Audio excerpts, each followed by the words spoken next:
Good morning मुलींनो. आपण agricultural marketing हा चॅप्टर अभ्यासतोय. त्यातील पहिला भाग आपण काल पाहिला. त्यामध्ये मार्केटिंगच्या दोन डेफिनेशन, फिलिप कोटलरची पहिली डेफिनेशन आणि दुसरी अमेरिकन मार्केटिंग असोसिएशनची दुसरी डेफिनेशन आपण अभ्यासली.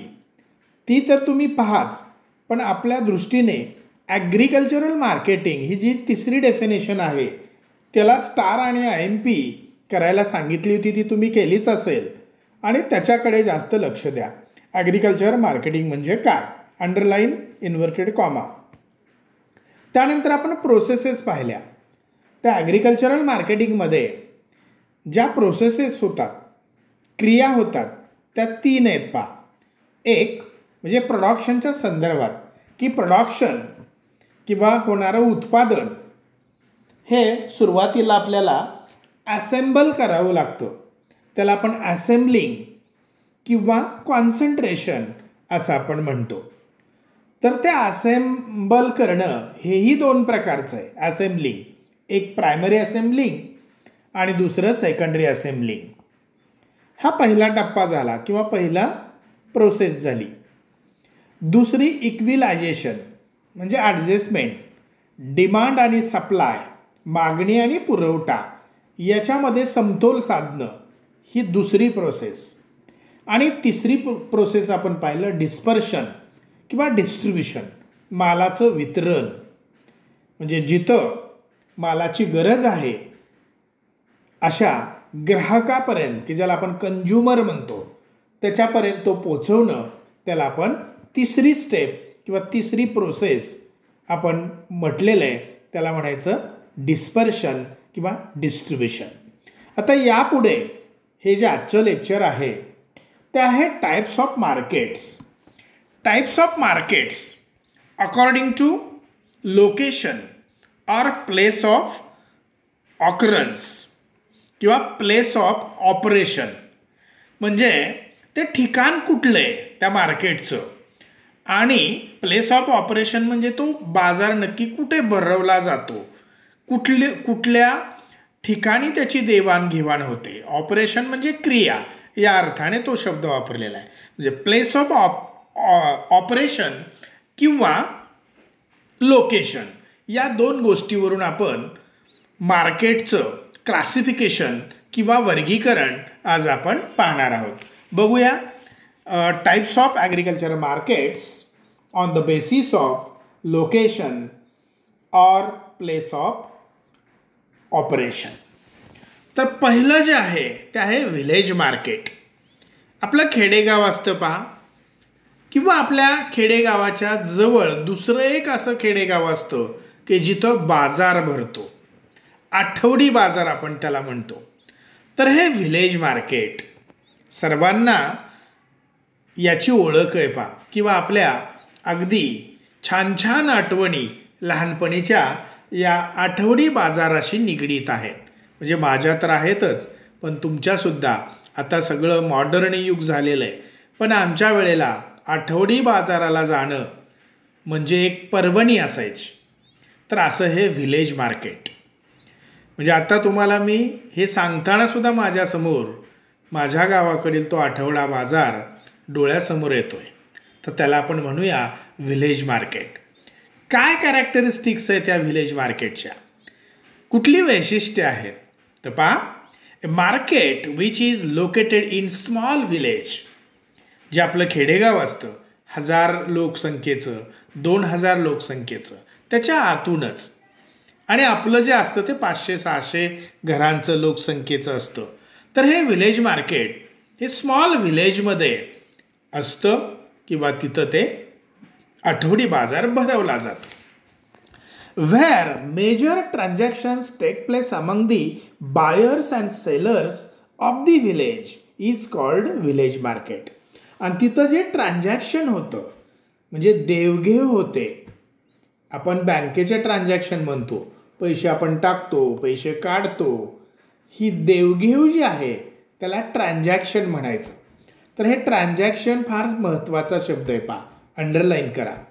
ट्रान्झॅक्शन होतं व्हिलेज मार्केटमध्ये ते घेणारा आणि विकणारा, ग्राहक आणि देणारा, या अर्थाने घेणारा देणारा, बायर्स आणि सेलर्स याच्यामध्ये ते ट्रान्झॅक्शन होतं. आणि तिसरं वैशिष्ट्य सांगितलेलं आहे गुड्स म्हणजे वस्तू किंवा प्रोडक्ट. ट्रान्झॅक्टेड आर मिल्क म्हणजे दूध, फ्रूट्स फळं, व्हेजिटेबल्स म्हणजे भाज्या आणि फूड ग्रेन्स म्हणजे धान्य. आपण पाहतो आपल्या आठवडी बाजारामध्ये असतंच काय, एक तर भाजीपाला, दुसरं म्हणजे धान्य, तिसरं दूध आणि दुग्धजन्य पदार्थ किंवा थोडक्यात मिठाई, आणि जास्तीत जास्त फळं म्हणजे तेही पपया असेल, बनाना असेल, ग्रेप असेल, सीझनल फ्रूट्स आपण त्याला म्हणतो. तर अशा गुडचं ट्रान्झॅक्शन किंवा अशा वस्तू तिथं विकल्या जातात आणि घेतल्याही जातात. याला म्हणायचं व्हिलेज मार्केट. आपण टाईप्स पाहतोय पहा, मार्केटचे अनेक प्रकार आहेत. त्यातला हा अतिशय बेसिक किंवा पहिला प्रकार म्हणजे आपला आठवडी बाजार, त्याला म्हणूया आपण व्हिलेज मार्केट. आणि ते कशावरून ठरतं? प्लेस ऑफ ऑपरेशन किंवा लोकेशन. लोकेशन हे व्हिलेज आहे, स्मॉल व्हिलेज आहे. नेक्स्ट प्रायमरी मार्केट, त्यातला दुसरा प्रकार primary market. These markets are located in town. Town underline. Town म्हणजे आपलं बारामतीसारखं शहर, निमशहर आपण म्हणूया. अगदी शहर पुण्यासारखं नसलं तरी त्याला शहरी टच असणं, त्याला आपण निमशहरी भाग म्हणतो, त्याला आपण टाऊन म्हणतो. आपलं माळेगाव असेल, पंधरे हे विलेज होईल. आपल्या इथली उदाहरणं घेतोय. पंधरे जर आपण घेतलं तर ते विलेज होईल, पण माळेगाव असेल, बारामती असेल, याला आपण टाऊन म्हणतो. निमशहरी भाग आला. तर अशा टाऊनमध्ये लोकेट होणारं किंवा असणारं जे मार्केट आहे त्याला आपण प्रायमरी मार्केट म्हणतो. These markets are located in town near the centres of the production of agricultural goods. आणि त्याच्या आजूबाजूला जी शेती असते तिथले सगळ्या गुड्स. आता गुड्स हा शब्द नेहमी येणार आहे. गुड्स म्हणजे वस्तू, मग त्या धान्याच्या स्वरूपातील असतील, भाज्यांच्या स्वरूपात असतील, किंवा कॉटन असेल, ऑइल असेल, शुगर असेल, जॅगरी असेल, या सगळ्यांना आपण गुड्स म्हणूया, वस्तू. In this market, a major part of the produce is brought for sale by farmer. आणि या मार्केटमध्ये जेवढ्या काही वस्तू येतात त्या शेतकऱ्यांनी आणलेल्या असतात. मग तो भाजीपाला असेल, ते दूध असेल, दुग्धजन्य पदार्थ असतील, फ्रूट्स असेल, फ्लावर्स असतील, हे सगळं फार्मर तिथं टाऊनला घेऊन येतो. आपण पाहतो बारामतीची मंडई, त्याला आपण प्रायमरी मार्केट म्हणूया. हे लक्षात ठेवा. Transactions take place between farmers and primary traders. तर इथं जे ट्रान्झॅक्शन होतं, देवघेव होती, ती शेतकऱ्यामध्ये आणि प्रायमरी ट्रेडर्समध्ये, एक स्थानिक व्यापारी असतात तिथले, त्यांच्यामध्ये होतो, लिलाव होतो. तर तसं ट्रान्झॅक्शन प्रायमरी मार्केटमध्ये होतं. Goods transacted R food grains, धान्याचं होतं, कॉटन कापूस असेल, व्हेजिटेबल भाजीपाला असेल, शुगर असेल, किंवा मग आणखी दुसऱ्या ज्या काही किराण्याशी रिलेटेड वस्तू असतील त्याचं ट्रान्झॅक्शन हे प्रायमरी मार्केटमध्ये होतं. तर पहा, प्लेस ऑफ ऑपरेशननुसार आपण पहिला प्रकार पाहिला व्हिलेज मार्केट आणि दुसरा प्रकार पाहिला primary market. Next secondary wholesale market. These markets are located at district headquarters. पहा, जिल्ह्याच्या ठिकाणी जे मार्केट असतं ते होलसेल मार्केट असतं. इथं डिस्ट्रिक्ट हेडक्वार्टर्सला ते लोकेट होईल. Or important trade centres near railway junction. आणि जिथं रेल्वेची सोय आहे तिथून मोठ्या प्रमाणात माल रेल्वेने पाठवला जाईल किंवा आणला जाईल. अशा रेल्वे जंक्शनच्या ठिकाणी किंवा डिस्ट्रिक्ट प्लेसला असतं secondary wholesale market. The major transactions in commodities in these markets take place between village traders and wholesalers. म्हणजे घाऊक व्यापारी, त्याला आपण होलसेलर्स म्हणतो, आणि व्हिलेज ट्रेडर्स, स्थानिक व्यापारी, अशा दोन व्यक्तींमध्ये किंवा दोन समूहामध्ये हे ट्रान्झॅक्शन होतं. व्हिलेज ट्रेडर्स आणि wholesalers. Goods transacted are food grains, onion, potato and flowers. For example, gerbera, rose, potato, onion, कांदा मार्केट सोलापूरला आहे, नाशिकला आहे, निफाडला आहे. फूड ग्रेन्स, वेगवेगळ्या प्रकारच्या डाळी असतील, वेगवेगळ्या प्रकारचे तृणधान्य असतील, असं जे मार्केट असतं, घाऊक मार्केट असतं की जिथं टनामध्ये माल पडून असतो, त्याची देवघेव होते, त्याला म्हणायचं सेकंडरी होलसेल मार्केट. पहा, पहिलं व्हिलेज मार्केट, दुसरं प्रायमरी मार्केट आणि तिसरं secondary wholesale market.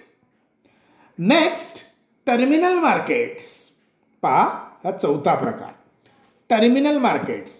These markets are located either in metropolitan cities or at sea ports. बंदरावरती, बंदराच्या जवळ, किंवा ज्याला मेट्रोपॉलिटन सिटीज म्हणजे पुणे असेल, बेंगलोर असेल, कलकत्ता असेल, बॉम्बे असेल, याला आपण मेट्रोपॉलिटन सिटीज असं म्हणतो, किंवा सी पोर्ट्स, समुद्रकिनारे, बंदरालगत, बंदरावरती, असं आपण ते टर्मिनल मार्केट लोकेट करू शकतो. A terminal market is one where the produce is either finally disposed of to the consumer or processor or assembled for export. पहा, ह्या टर्मिनल मार्केटमध्ये हा जो प्रोड्यूस आहे, गुड आहे किंवा कमॉडिटी आहे, ते एकतर कंझ्युमरला, ग्राहकाला डिस्पोज करण्यासाठी म्हणजे वितरण करण्यासाठी आणलेली असते, किंवा प्रोसेसिंगसाठी आणलेली असते, किंवा एक्सपोर्ट आपण दुसऱ्या कंट्रीजला करतो त्यासाठी तरी आणलेली असते. Delhi, Calcutta, Bombay, Chennai and Cochin are terminal markets for many commodities. आता इथे कमॉडिटीज म्हणजे प्रॉडक्ट, गुड असं आपण म्हणूया, वस्तू या अर्थाने वापरलेला आहे. तर असे टर्मिनल मार्केट आपल्या देशामध्ये कुठे कुठे आहे? दिल्लीला आहे, कलकत्त्याला आहे, मुंबईला आहे, चेन्नईला आहे आणि कोचीनला आहे. Goods transacted are cotton, food grains आणि प्रोसेस्ड फूड. पहा, इथे ज्या गुड्स आपण ट्रान्झॅक्ट करतो, त्याचं ट्रान्झॅक्शन होतं ते म्हणजे कापूस म्हणजे कॉटन, धान्य, फूड ग्रेन्स आणि प्रोसेस्ड फूड्स म्हणजे अनेक प्रकारचे प्रोसेस्ड फूड्स, जाम, जेली, मार्मालेड, क्वॅश, सरबत, ज्यूस, त्यानंतर मीठ असेल, प्रिझर्व केलेलं सर्व पदार्थ, त्याला आपण प्रोसेस्ड फूड प्रॉडक्ट म्हणतो. अगदी बिस्किटापासून सगळं. हे झालं टर्मिनल मार्केट्स. आणि यामध्ये जे शेवटचं मार्केट आहे ते आहे सीबोर्ड मार्केट. याचाच अर्थ सी पोर्ट म्हणजेच बंदर किंवा गोदी म्हणतो आपण, समुद्रकिनारी असतं. These markets are located near sea shore and mainly for export or import of goods. आणि असं मार्केट हे समुद्रकिनारी, बंदरावरती, गोदीमध्ये असतं आणि याच्यामध्ये फक्त एक्सपोर्ट आणि इम्पोर्ट म्हणजे आपण परदेशी माल पाठवतो आणि परदेशातून आलेला माल तिथं उतरवून घेतो, त्याला म्हणायचं seaboard market. Goods transacted R seeds, बिया किंवा आपण त्याला ग्रेन्सही म्हणूया, शुगर साखर, एडिबल ऑइल्स, टी म्हणजे चहा, अशा काही गुड्स आपण इम्पोर्ट करतो आणि एक्सपोर्टही करतो. This type of market located in Mumbai, Chennai, Kolkata and Kochi. आणि अशा प्रकारचं सीबोर्ड मार्केट हे मुंबईला, चेन्नईला, कलकत्ता आणि कोचीनला आपल्याला पाहावयास मिळतं. तर मुलींनो, आज आपण टाईप्स ऑफ मार्केटमध्ये मार्केटचे प्रकार पाहिले, टाईप्स पाहिले. ते कशावरून? तर ते लोकेशनवरून. कुठं ते स्थापित झालेलं आहे, ते लोकेट कुठं आहे किंवा तिथं क्रिया कोणत्या चालतात, प्लेस ऑफ ऑपरेशन किंवा ज्या क्रिया चालतात ती प्लेस म्हणजे ते मार्केट. स्मॉल व्हिलेजमध्ये व्हिलेज मार्केट, निमशहरी भागामध्ये प्रायमरी. लक्षात आलं? त्यानंतर डिस्ट्रिक्ट लेवलला किंवा रेल्वे जंक्शन असेल तर सेकंडरी होलसेल मार्केट. अगदीच समुद्रकिनारी किंवा मेट्रोपॉलिटन सिटीजमध्ये terminal market.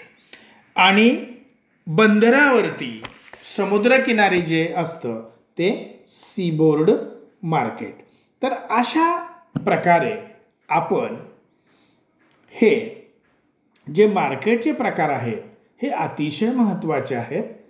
Place of operation किंवा लोकेशननुसार आपण त्याचे हे एकंदरीत ABCD आणि डीपर्यंत आपण ईपर्यंत आपण त्याचे 5 प्रकार बघितले. ते तुम्ही लक्षात ठेवा.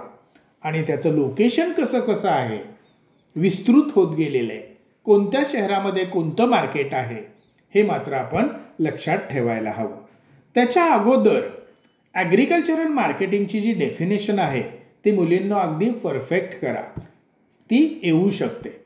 त्याचबरोबर त्यामध्ये जे प्रोसेसेस होतात ॲग्रिकल्चरल मार्केटिंगमध्ये, मग ते असेंब्लिंग असेल, इक्विलायझेशन असेल किंवा डिस्पर्शन किंवा डिस्ट्रीब्युशन असेल, हा सुद्धा अतिशय महत्त्वाचा भाग आहे. तो 3 मार्काला किंवा 4 मार्काला तुम्हाला ते विचारलं जाईल. आणि आत्ता शिकवलेला जो भाग आहे तो सुद्धा आपण 4 मार्काला किंवा 3 मार्कासाठी फायनलला विचारू शकतो. आता तुमची परीक्षा कशी होणार आहे हे ब्रह्मदेव सुद्धा सांगू शकत नाही. आत्ता सरकार काय निर्णय घेईल किंवा संस्था, तुमचे पालक आणि शासन अशा आणि शिक्षक अशा 4 गोष्टीभोवती हे सगळं फिरणार आहे. पण आपलं कर्तव्य अभ्यास करत राहणं, ते तुम्ही करतच आहात. आम्ही आमचं कर्तव्य करतोय तुम्हाला शिकवायचं आणि जास्तीत जास्त तुमच्यापर्यंत मटेरियल नोट्सच्या स्वरूपात असेल, या व्याख्यानाच्या स्वरूपात असेल, तुम्हाला आम्ही सतत देतोय. त्याचा चांगल्या प्रकारे उपयोग करा. पुन्हा एकदा तुम्हाला आठवण करून देतोय, फिजिक्स, केमिस्ट्री आणि बायोलॉजी याचा अभ्यास तुम्ही निरंतर केला पाहिजे. आणि त्यातून वेळ मिळाला, तुम्ही थोडंसं बोर झाला तर AST मराठी आणि इंग्लिश हे लक्षात ठेवा. कारण आपलं पुढचं भवितव्य सायन्स स्टुडंट्स म्हणून जे तुमचं भवितव्य करिअर जे घडणार आहे ते PCB या 3 विषयावरतीच असणार आहे. त्यामुळं तुम्हाला या विषयांकडे जास्तीचं लक्ष देणं गरजेचं आहे. हे मी पुन्हा पुन्हा तुम्हाला का सांगतोय तर वेळ फार थोडा राहिलेला आहे. वेळ घालवू नका. तुमचं भाग्य आहे की आपला पोर्शन, बऱ्याच विषयांचा पोर्शन आपण संपवत आणलेला आहे. अजून बाहेर कुठेही 30% पुढे पोर्शन गेलेला नाही. कशीही असू द्या परीक्षा, त्याच्यामध्ये तुम्हाला टॉप करायचं आहे किंवा तुम्हाला चांगलं त्याच्यामध्ये गुणदान मिळवायचं आहे. आणि हे सगळं करत असताना हे जे आमचे फिलर विषय आहेत याच्याकडे थोडं पहा की जेणेकरून तुम्हाला इकडेही चांगले मार्क्स मिळतील. पण पुन्हा PCBकडे आपल्याला पाहायचं आहे, त्याचाच अभ्यास जास्तीचा करायचा आहे. हे तुमच्याकडून AST वगैरे आम्ही करून घेतोच आहोत. तुम्ही जरी नाही केलं तरी आम्ही तुम्हाला ते करूनच घेणार आहोत. आणखी एक तुम्हाला सांगतो, प्रॅक्टिकलची काही काळजी करू नका. ते फक्त तुम्ही जर्नलमध्ये व्यवस्थित लिहा. दररोजचे प्रॅक्टिकल्स किमान पहा एकदा वेळ मिळाल्यानंतर आणि मग त्यातून तुम्हाला त्याचेही गुण मिळतीलच, कारण तुम्ही हुशार विद्यार्थिनी आहात अशी माझी तरी धारणा आहे. त्यामुळं हे जे आत्ताचं लेक्चर तुम्हाला नक्की समजलं असेल अशी आशा व्यक्त करतो आणि आपण इथेच आता हे लेक्चर थांबवतोय. धन्यवाद.